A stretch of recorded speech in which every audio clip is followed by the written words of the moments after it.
I was pumping gas, most definitely, and printing T-shirts and selling ink pens, and I mean, anything and everything. There was a guy who I worked with many years ago, and we were talking about success and money and all that stuff. And he told me this one thing. He said, money doesn't change anybody. Money reveals them. You know, same thing with success. And I believe that, wholeheartedly. So I'm still exactly the guy that used to pump gas. I'm still the guy that was a mechanic for a minute. I'm still exactly. I just happen to have a weirder job at the moment. If we could celebrate every breath that we take, because nothing's a guarantee. If we could celebrate the breath and the exhale, which is being alive, without, oh, my car won't start. There are things that are very, very important in life that we don't think about, And one of the most worrisome things that I went through for years is you freaked out about your past. You're worried. You're scared to death of the future. The now doesn't exist. And I think that's a grave mistake that we make. By the time you were 15, that you were already had lived in 20 different homes. Is that true? My mom liked to move a lot. A lot. A lot. Yeah. One time we moved from one house to the house next door. So how do you adjust? How do you get to be, if you're going in a different school all the time? Well, it was kind of normal we didn't know anything else, know. So for us, it was kind of normal. I moved to Los Angeles in 1983 and was basically an unemployed musician. And a buddy of mine, Nicolas Cage, Yeah. I was filling out job applications. And Nick suggested that I meet his agent because he felt I should be an actor. Why? Don't know. Don't know. Still don't. Okay. But no, so you never seriously thought about it until Nicolas Cage mentioned it. Yeah, I mean, and for me, it was really just, I just thought, well, at this point, I'll do anything. I just got to pay the rent. I was on the verge of being evicted. So you consider yourself lucky? Very lucky, yeah. But you have to have talent to meet the luck, right? Somebody hands you the ball and you run, I mean, and if you get hit, you get hit, or maybe you make it through. You never know. But I mean, I just know that somebody handed me the ball at a certain point, and I was hungry enough to keep running, and I'm still running.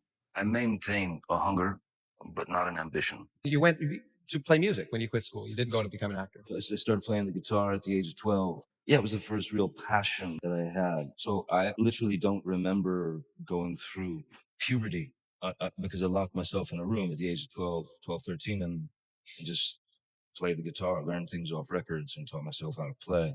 And it was my life. And it was the only solace.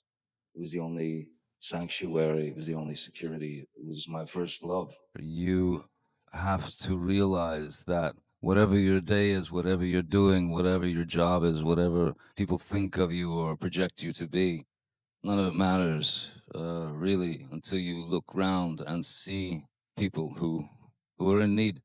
And I think probably the best benefit of my job is to help to make people smile who otherwise wouldn't or couldn't have a smile on their face. So, yeah, that's my deal. To go into a place where, I mean, I spent time in Great Ormond Street, where it was, I was the parent when my daughter was ill. And it was, I mean, I've known darkness in my life, but that was the darkest period ever, I'd always kind of done these visits, but after that, the visits became more and more important because the kids, bless them, they're so strong, they're so courageous, but the parents are the ones who are slowly dying.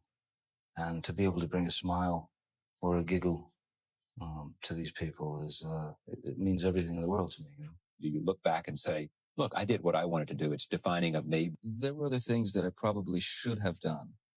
Not from my perspective. I mean, from my point of view, I did the right things. Every film that I've done, I'm happy that I made that choice. I don't have any regrets whatsoever. Most people would say that if you wanted to be a leading man in a traditional way, it was yours there for the taking, and you didn't want that. I think any actor, given a certain amount of success or given a certain amount, somebody hands you the ball, you run with it. Any actor could do that. But it's not me. It wasn't me. I was on a television series for 3 or 4 years, about 4 seasons. And I was, without question, a product. Not my own product. I was somebody else's product. And they shoved me down the throats of America. And it was a very uncomfortable situation. And I swore to myself that when I got off that show, I would do what I wanted, the way I wanted to do it. And I stick to that. So, I mean, if I had to do leading man things just to continue to be an actor, continue to work, nah, I'd rather go back to pumping gas. What do you think when you look at those pictures? No, really. What do you think? No, it was a strange time because I'd become this product and it made me very uncomfortable. Yeah, because I Being sort of labeled a heartthrob. well, they just started to build this image and it had nothing to do with me. And no one should accept anything but the truth. To have to suffer the ignorance of someone lying to you for some type of gain. And You've never seen any of your films ever. I tried to see one once because the director asked me to. I fell asleep 35 times. I feel the experience. I'm happy with the process is what I'm interested in. Mm-hmm. The process of creating, the process of exploring, the process of breaking formula. Damaged characters are more interesting because that's what's great about the work. Everybody's damaged. Everyone's damaged on some level. And I'm fascinated with human behavior. I'm fascinated with the flaws of the human being. I mean, I'm just fascinated. It's a strange thing because the greatest thing you can do as an actor, I think, is to be an observer. And at a certain point, something bizarre happens.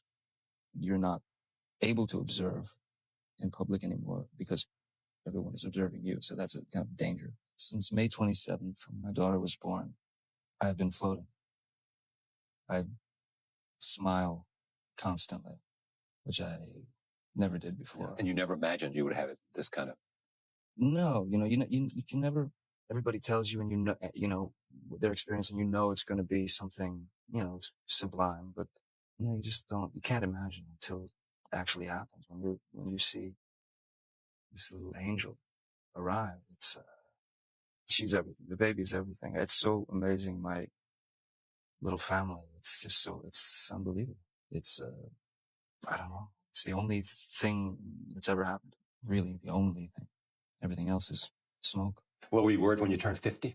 No, it was like, it was just a wake up. It's another day, and everybody makes a deal about, the idea of, 50, half a century and stuff like that. It felt like 40 to me. It just felt like another decade, really, I mean, both grown-ups and kids love him so much. What is it about him you think that makes... Well, for one, I think he's a major talent. Two, he's awesomely good looking. Three, he's not like most people we know. There is something offbeat about him that is intriguing and ultimately attractive. So there's something magical about him. My kids call him Uncle Fun, and he is, when you are with him, you are pretty certain that nobody else is having as good a time as you are. I came here for you, the people, who, through whatever good times or bad, have stood by me, trusted me. You've, thank you. And you have no idea how much I appreciate it. I love you too.